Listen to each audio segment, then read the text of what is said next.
Martin Kelner. BBC Radio Leeds.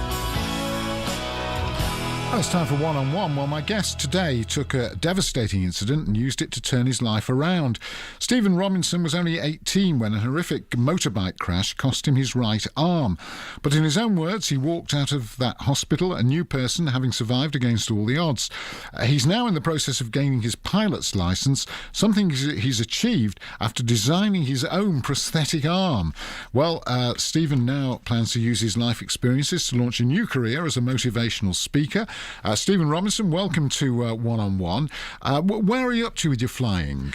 Well, Martin, first of all, hello. I'm 55 hours into flight training, and I was temporarily delayed because the prosthetic arms that had been made by the NHS unfortunately just didn't work, and it took a year on average to get one of these prosthetic arms made. So I was delayed so much I decided I'd make my own, and I continued flight training with my own prosthetic arm, and surprisingly it works very well. And we had it flight tested with a medical examiner about 2-3 weeks ago, where I'd just go for a fly around. We do some stall turns and stall recoveries. These are quite scary. They sound scary, but they're really not.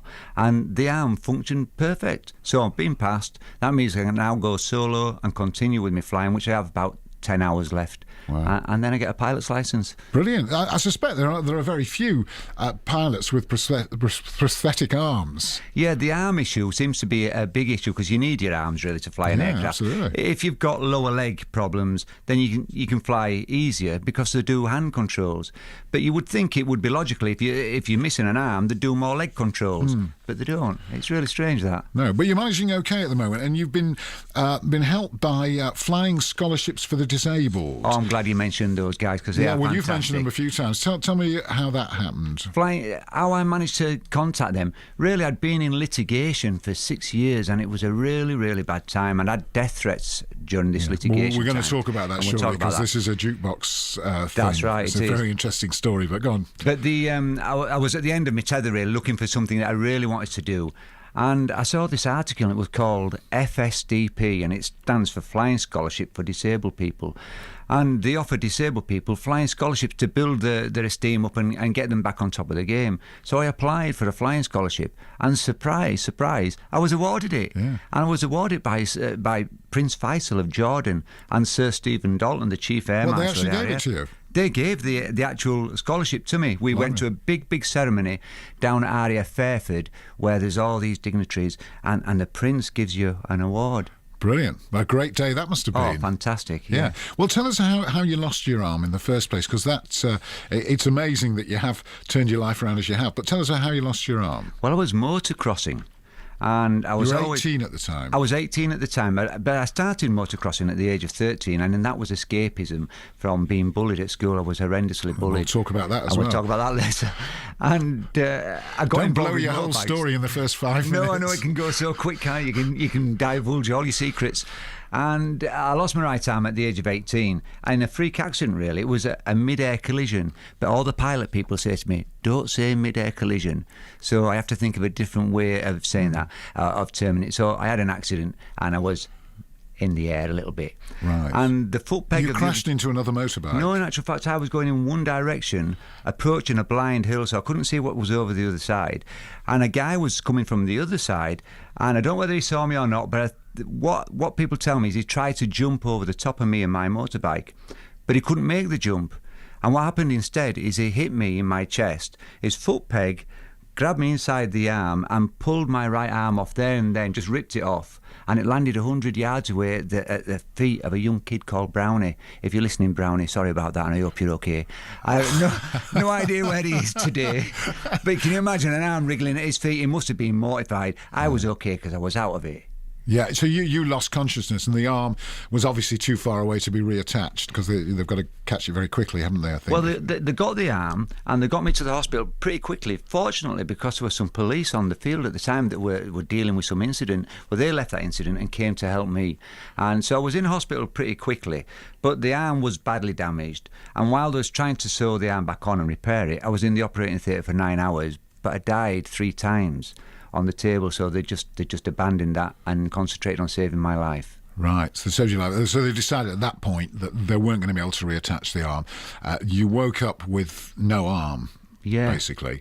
And we'll talk about that shortly as well, because that's quite interesting, the way you woke up in hospital. But we'll play some of your music too, Stephen. And your first choice we're going to play is Prince Charming, Adam and the Ants. Tell us, well, I remember quite fondly, but tell us why 1981, I believe. It is. Yeah, tell us why you've chosen this one. Well, this song is because back in the 1980s, early 80s, I was a punk rocker and I was trying to create my own identity, and a bit of a punk rock. This was maybe mild punk rock, really. But the words really mean something to me because I was bullied at school and ridiculed. Listen to this song. It says, ridicule is nothing to be scared of. And for that reason, I wanted this song just because it brings all those feelings back.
That's the choice of Stephen Robinson, Prince Charming by Adam and the Ants. Very number one after number one after number one in the early 1980s. I was just telling Stephen, interviewed not Paul Goddard, Simon Goddard, I think his name is, isn't it, Adam? But anyway, interviewed him at the time, and he was so big, he refused to come in the studio. I had to go to the Dragonara Hotel and interview him. That's how big he was at the time. Wow. But you loved his stuff. I did really. The commercial stuff, not his early stuff, but just his commercial period was brilliant. Yeah. Well, you were born 1963, Stephen. You probably already knew that.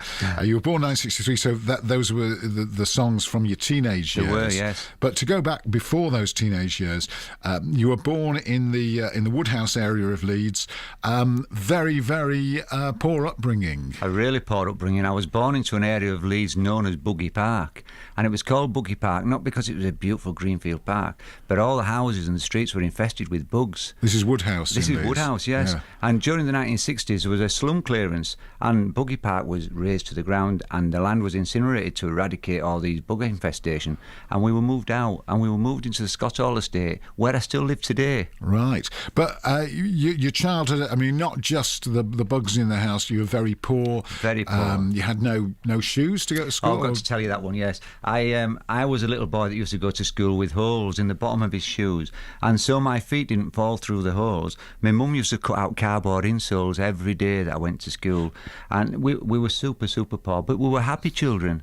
But I was bullied a lot because of that at school. Yeah, and also, I mean, your dad was a bully as well, was he? No? Oh, my dad was a violent man, unfortunately, and my mum did the best thing she could do for me and Tracy, my sister, and she left Dad when I was 4. But that was a positive thing. Yeah, definitely positive for my mum.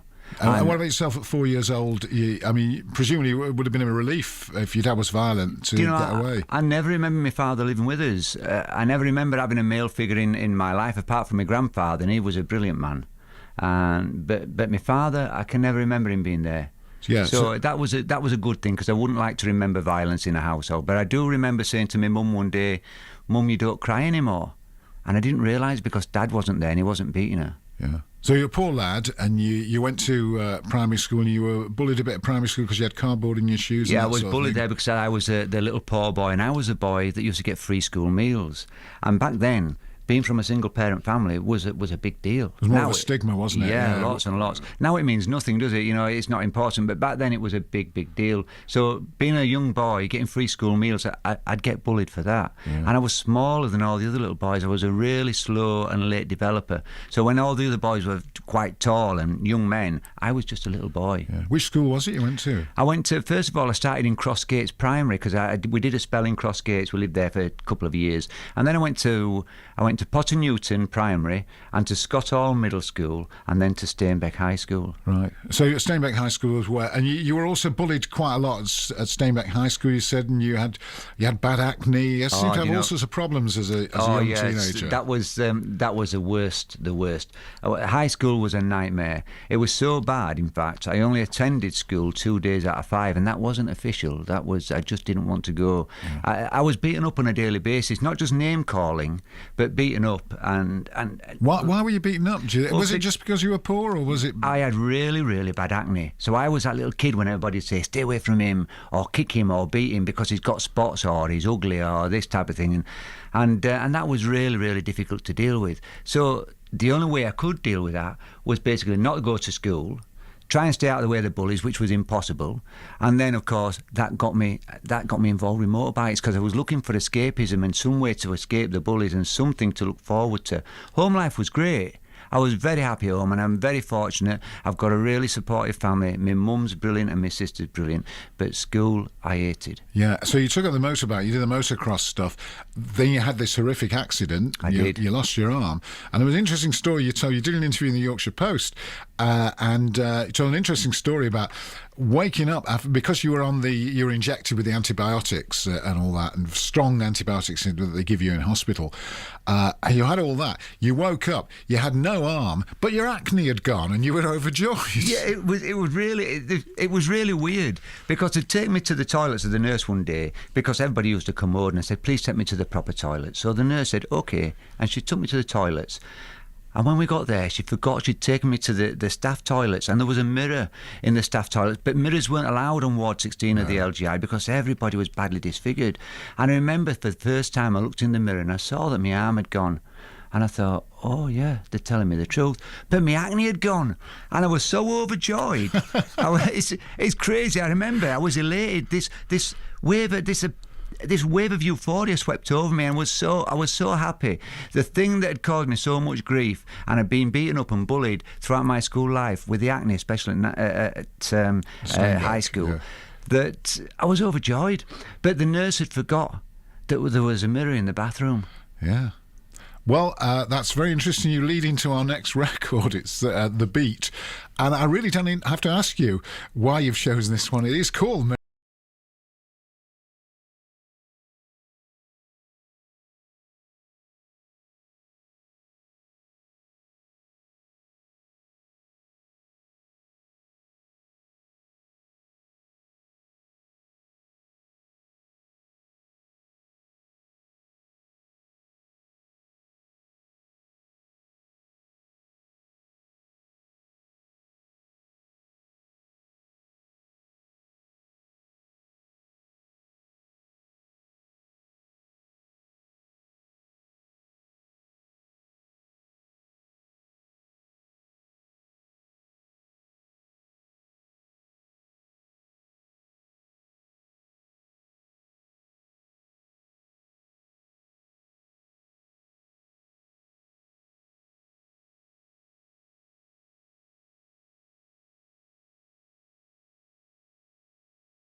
BBC Radio Leeds today.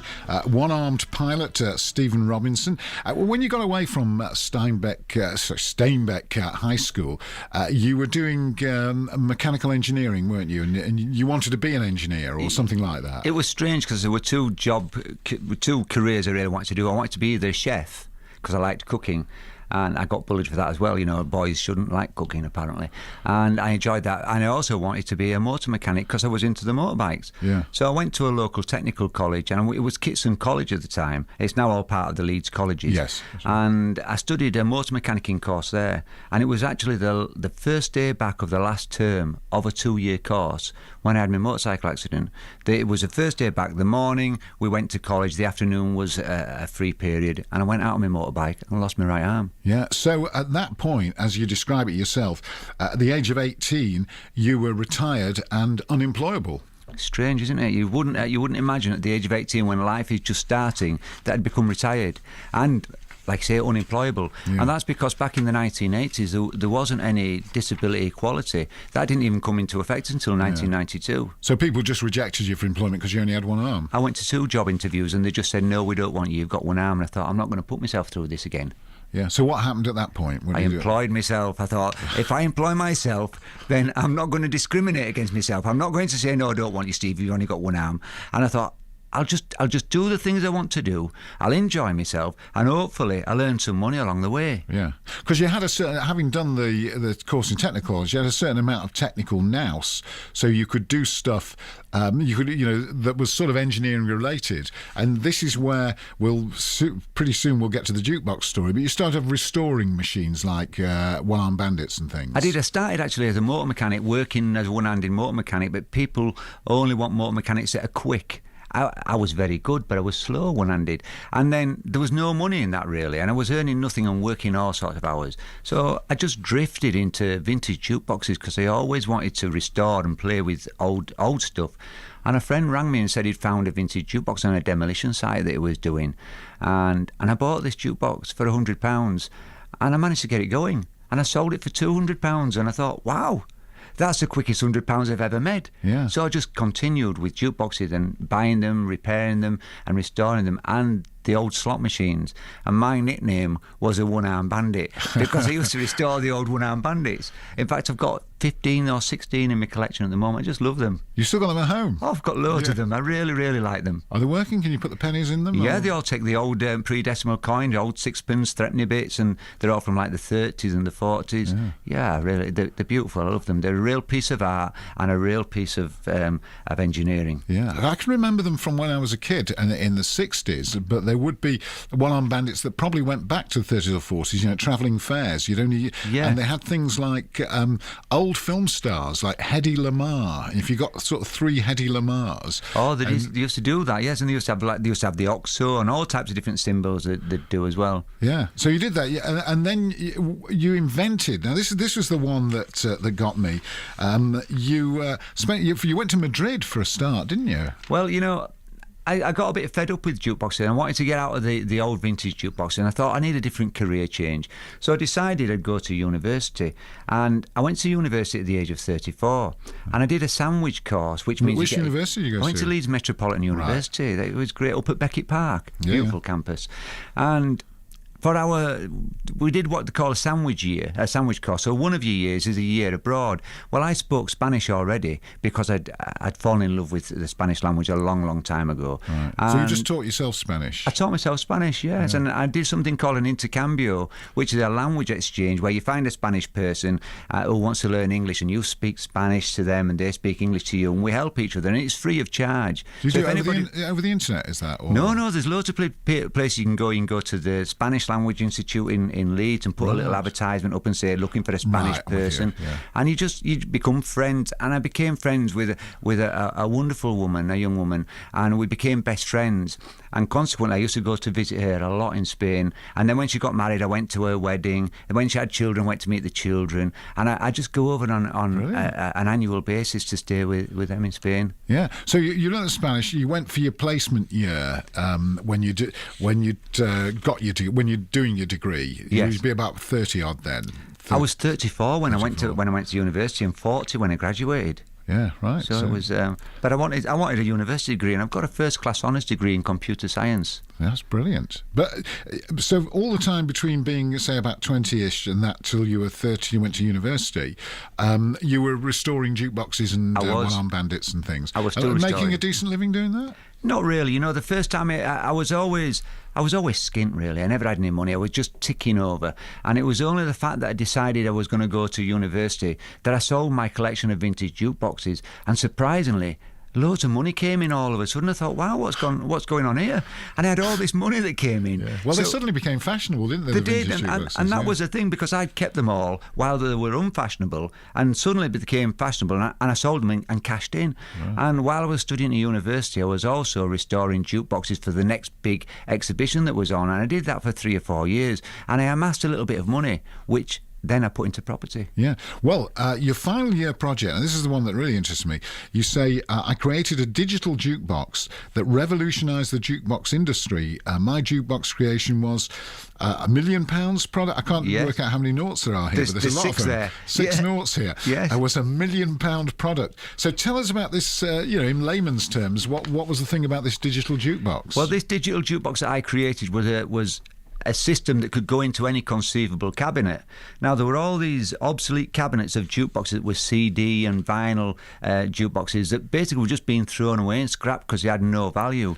And I came up with a system that would retrofit any cabinet into a jukebox at a fraction of the cost. So, for example, I think the nearest jukebox that had the same sort of features that mine had was £7,000. Right. But I came out with this system, and it was £2,000. So everybody wanted my jukebox, and the fact that everybody wanted it, you just went crazy. And I sold 400 jukeboxes in the first year of these. So that was a lot of money. Then a company wanted to manufacture them under license, so we started this license agreement. But after it proved to be so successful, the company decided they didn't want to pay the licence fee anymore, and he ended up in 6 years litigation. Yeah, well, we'll talk about litigation shortly.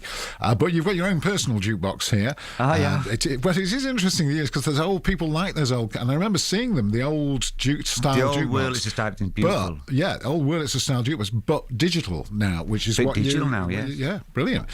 So anyway, your own personal jukebox. We're going to play those magnificent men in their flying machines, because obviously you are one of those magnificent men at the moment, and I'm presuming that's why you've chosen this one. I've chose this one because it's really upbeat. Now, I had thought about picking a song that was really cool, like Top Gun or something else, but this is really upbeat, and it just gives you the impression, or makes you realise how I was feeling that I'd been awarded a flying scholarship. I'm really happy, I'm really jolly, and this song really shows that.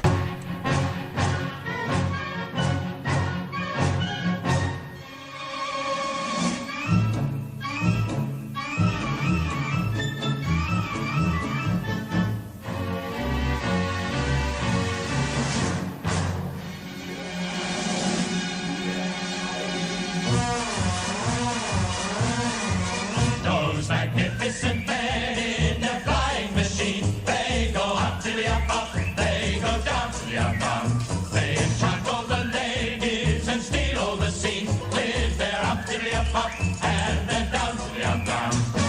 Up, down, flying around, looping the loop and defying the ground. They're all rightfully keen, those magnificent men in their flying machine.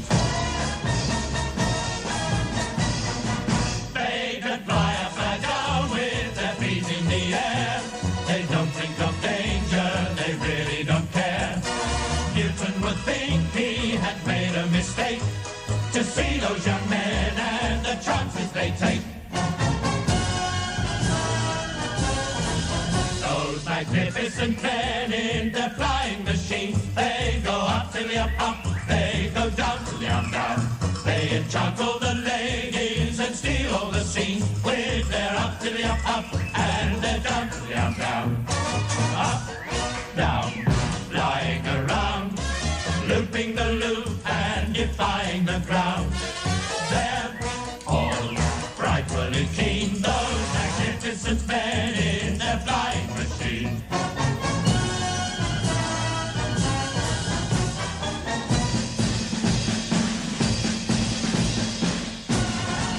Those magnificent men in their flying machine.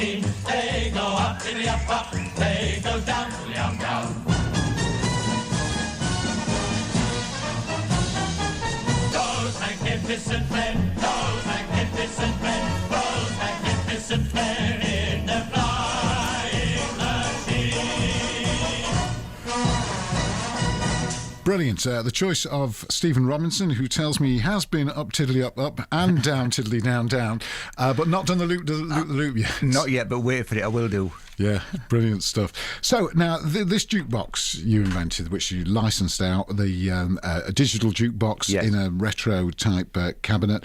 Tell us about the litigation, because that's fairly traumatic from what you're saying. That was really difficult, was the litigation. In actual fact, litigation lasted 6 years, and for 6 years I had death threats over the phone.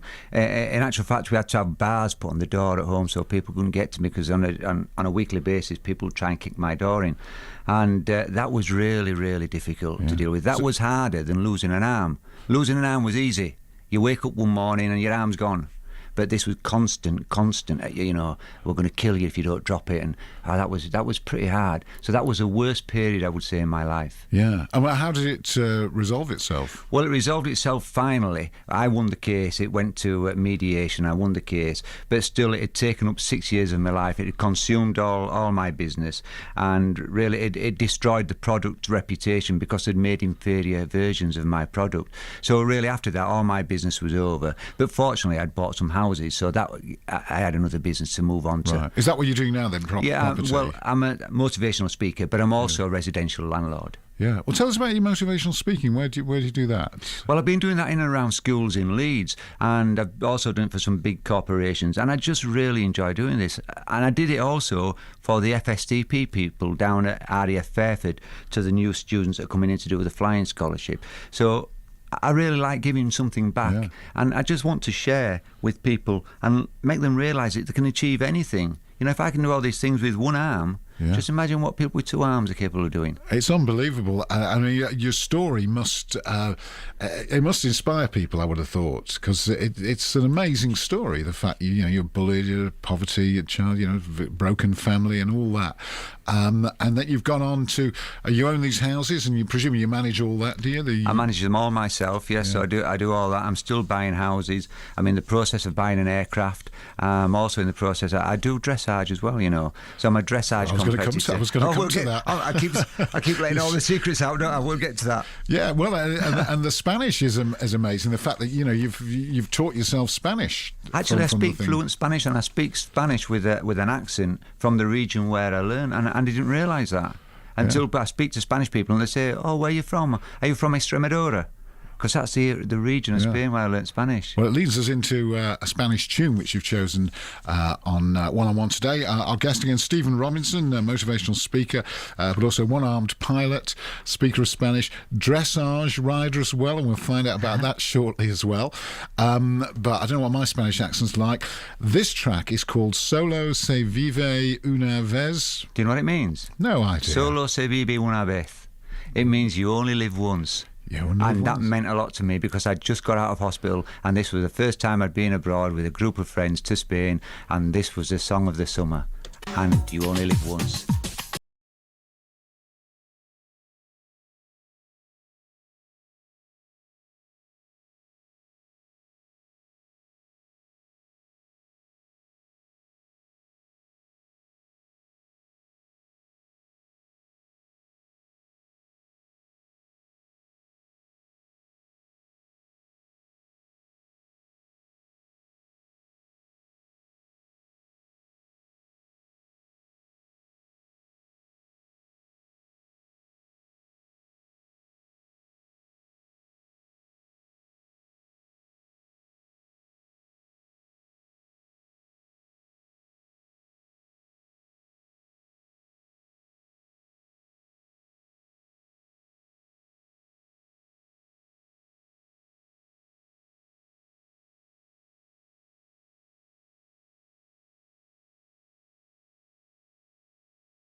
Well, that's Solo Se Viva Una Vez by Azúcar Moreno. And it means you only live once. And Stephen Robinson, a motivational speaker, one-armed pilot, has chosen that. You were about 22, 23 years old when you first heard that song. That's right, yes. I'd gone abroad for the first time. I'd never been abroad before.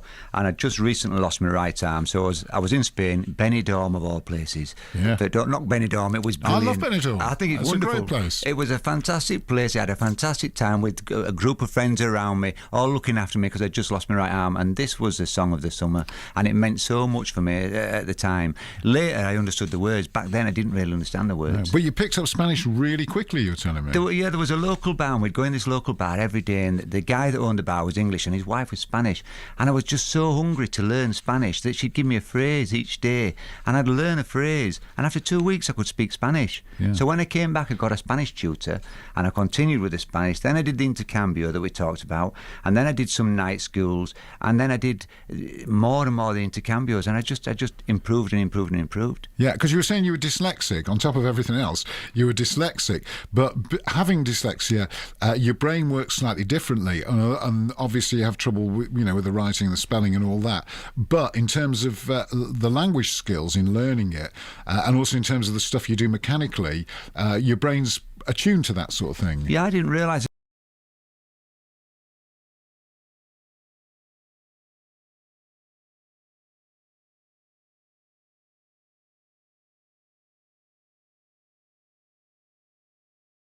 I didn't even realise I was dyslexic until not so long ago, and at the time it was explained to me that even though you're dyslexic, you have other qualities, and the qualities that they explained were you're good at languages, you're good at mechanical stuff, you're good at problem solving and mathematics and all these type of areas that I'm good at, and I didn't realise why I was good at these things and why I just seemed to know how to do things, but that must be why. Yeah, well, we did mention right at the start that you designed your own prosthetic limb. Yeah. Tell us, did you get a prosthetic limb straight away when you came out of hospital after being, after the accident? No, I didn't. What happened when I came out of hospital is I decided I didn't want a prosthetic limb. I tried one on, and it was so uncomfortable and awful. But then I changed my mind slightly for a very, very brief period because I wanted to continue riding my motorbike. So I got a prosthetic arm when I was 18 so I could continue riding the motorbike. But I had a bit of an incident one-handed where I lost control of the bike as we were doing some hill climbing. But I was going down the hill and the front wheel slipped away and the prosthetic arm wouldn't let go. And the motorbike dragged me down a hill by the prosthetic arm. Unfortunately, before it went off a bit of a drop, there was about a 20-foot drop at the end of the hill, the motorbike stuck into the ground on its foot peg and I didn't go over and I could take the prosthetic arm off. But after that I decided no more motorbikes, so I threw the arm away and I sold the motorbike. But then I never wore a prosthetic arm again. No, right, but you designed your own. At what point did you design your own prosthetic arm? Well, it's not so long since, really, but I decided that because I realised if you get into this sticky situation that I'd been in on the motorbike, what I needed was quick release. Now, most people when they make arms and legs, prosthetic arms and legs, don't think about getting out of them, because who wants to get out of one? You just want to get into it and make sure it stays on. But I realised if I was going to be flying an aircraft, and I get into difficulty, I need to get out, and I need to get out quick. So I designed a prosthetic shoulder joint and arm that had a quick release function. You just pull on a lever, the whole thing would come off in one foul swoop. Yeah, so you've done that for flying purposes. I have. When did you start the flying? I started the flying, I was awarded the scholarship in 2012, and I was about to start flying, and 3 days before I was due to start... What do you have to do to get the scholarship then? I must tell you this, yeah, because if there's any disabled people out there that need help, they must apply for a flying scholarship. Can I give them the website address? Oh, yeah, by all means. It's fsdp.org.uk. But all they have to do is apply for a flying scholarship. Just say Stephen Robinson sent you. Right. There you go. And all you've got to be in it to win it. If you don't ask, you won't get. Yeah. So, and the idea of the scholarships is to give you a certain amount of self-belief and that sort of thing, as well as flying the planes. That's right. It's not really, in actual fact, it's not always about flying the plane or even getting a private pilot's license. It's about giving you back a quality of life and making you believe in yourself again and giving you something to hope for and something to want, because many disabled people have lost all hope because I think, what is the point? Now, everybody needs hope. Yeah. And if it's only the hope that you're going to fly an aircraft tomorrow, then that is hope enough for a lot of people. Yeah, I mean, was it difficult to design your own prosthetic limb? I found it quite easy. It's strange, isn't it? How do you go about designing an arm? Well, the first thing I did is I bought a milling machine, and then I bought a lathe, and then I bought a chunk of aluminium, and I just started. And it took its own shape. I had in the back of my mind what I wanted to achieve. I didn't know what it would look like aesthetically, and I wasn't sure how everything would go together. But being a problem solver, what I did basically was just start with one chunk of metal, and I would deal with each problem as it arose. And basically it was just a sequence of problem solving along the process until I finished with a full arm. Yeah. Now, your music so far has been fairly joyous, really. Prince Charming and that Spanish one that we played. And you've clearly got a hugely positive attitude, an unbelievably positive attitude.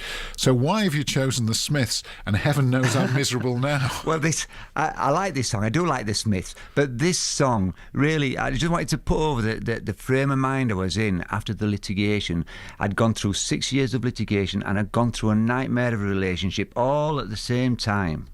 And I was so down, the most down I'd ever been in my whole life, and I was close to suicide. And that's when I applied for the flying scholarship, and they picked me back up and put me back on top of my game. But this song, Heaven Knows I'm Miserable Now, is just how I was feeling prior to this flying scholarship.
Robinson, who's our guest on One this afternoon.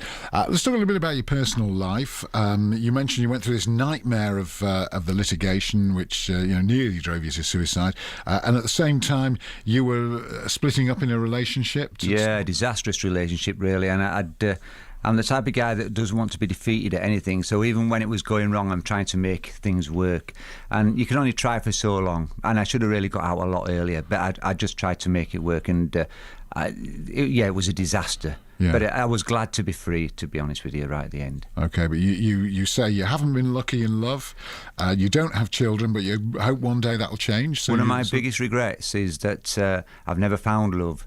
I don't have a wife, a partner, and I don't have children. That's one of my biggest regrets. Not many people know that. Yeah, but not many regrets, because what most things that you've turned your hand to, you've been a huge success at, and you're doing dressage now. So tell us a bit about that. I love dressage. I actually started dressage because I was afraid of horses, and I thought I'm going to deal with this. So I took horse riding lessons, but I loved it so much, and I go twice a week. And the only problem is now I've exhausted all the horses at the local riding school. So now I need to find my own good quality dressage horse. So if anybody's got one, I need one. Right. Because I really want to compete in the Paralympics. Yeah, and that's my next goal. So that's your goal. You're going for that. Do you wear the arm that you do for flying? Do you wear that for dressage as well? No, I don't wear a prosthetic arm at all for the dressage. I use what they call a bar rein, which, as its name suggests, has got a bar that attaches to either side of the rein. So if I twist the bar, you get a bit of contact to either side on the horse's bit. Yeah. And as well as the dressage, which, as you say, I mean, the Paralympics is a good goal for you because because the Paralympics, thankfully, is a much bigger deal than it used to be. It's on TV and everything now. It used to be just added on to the Olympics. Yeah, I think it's brilliant now. Ideally for me, I'd like to see them run concurrently. So you see the dressage with the able bodies, and right at the side after that one we've got dressage with the disabled. So there's no differentiation between a disabled Olympics and the able-bodied Olympics. And as well as all that, you play the trumpet. Do you teach when? I mean, it's something that's. I'm just trying to visualise it. It's tricky. Tricky with one arm playing the trumpet. Well, I have to hold the valve base between my thumb and my little finger, leaving my other three fingers free. I'm giving a bit of a demo, but yes, it's not. Is it quite a good demo, that? It's a good demo for me. I can see it. For nobody else, I realise. We've not got a webcam. It looked, for a second there, with the fingers, it looked like you were operating sooty. It does. Or I'm playing castanets on a Spanish bar or something. Yeah, but it's quite tricky. But, where there's a challenge, if it's difficult, I'm going to give it a go. Yeah, that's absolutely amazing, trumpet. And as well as all that, you do dancing because you like because of your interest in Spain, I presume. You like Spanish dancing. Yeah, I don't know where the interest of the dancing really stemmed from. I think I saw a couple dancing one day that were just newlyweds, and they were dancing to a little bit of salsa, and I thought, that looks beautiful. And I was the type of guy that always wanted to be able to dance with a woman without being uncomfortable. So I thought, I'm going to teach myself to dance. So I taught myself salsa, went to all the salsa classes in Leeds and loved that. Then I went to rock and roll classes, I love that. And now I'm doing something called kizomba, which is a bit of a mixture between salsa and tango, which is a lovely dance as well. Kizomba, never heard that. So what's your sort of day-to-day life like? Because I'm just wondering how you balance between the motivational speaking and all the stuff that you're doing as a challenge, like the dressage and the trumpet and the Spanish and everything else. What would be a sort of typical day for you? A typical day is pretty much like organised chaos. Because it's just non-stop from getting up in the morning. Because you've got your properties as well, haven't you? Yeah, well, this morning, for example, I've been to some properties where I've got some workmen working, so I've been there. I've been to the aerodrome really quickly because we've been talking with the guys at Made in Leeds, a TV channel, that we're hopefully going to do something together. And then after that, I'm here. Then once I've finished here, I'm meeting a friend for coffee and a chat about a documentary that we're possibly going to do. So it's pretty much full on. And this evening, of course, I'm going salsa dancing. It's absolutely amazing. And presumably at some point you'll do a bit of trumpet practice, possibly. And I need to do half an hour's trumpet practice in between. Well, this takes us all very nicely into your last tune, because really your story has been that you've not let anything stop you and hold you back. I mean, there must have been times when you were at Steinbeck High School with the acne and everything, you're being bullied, you thought, there wasn't much future for you, but every challenge you've sort of taken full on, head on. Back then, they didn't feel like there was a future, but losing a right arm changed my perspective on life and made me realise there was a lot out there. And I think, in retrospect, being bullied maybe made me stronger. I just didn't realise it was making me stronger at the time. I didn't feel particularly strong. Of course, I feel much stronger now, and I know I can achieve absolutely anything. And I also realise that nothing will stop me and nothing's going to hold me back. No. Which is why I like this song. So appropriately. It's Queen and Don't Stop Me Now. Stephen, thanks ever so much. More power to you. Thank you very much. Come back and tell us the next thing, your next challenge that you take up. I'd love to do that. Stephen Robinson has been our guest on One on One, and this is Queen.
And everybody's singing all together, arm in arm. Oh, what a great day we've had. Lovely. That was Queen and Don't Stop Me Now. The final choice of today's one-on-one guest, the one-arm pilot, Stephen Robinson. What an amazing example of how you can achieve anything, no matter what life has for you. Just fantastic stuff, that, Stephen. Well done to you. Martin is off tomorrow, so Paul Dunphy singing from 12 o'clock on BBC Radio Leeds. West Yorkshire Travel. BBC Radio Leeds. Right, we'll let you know what's coming up.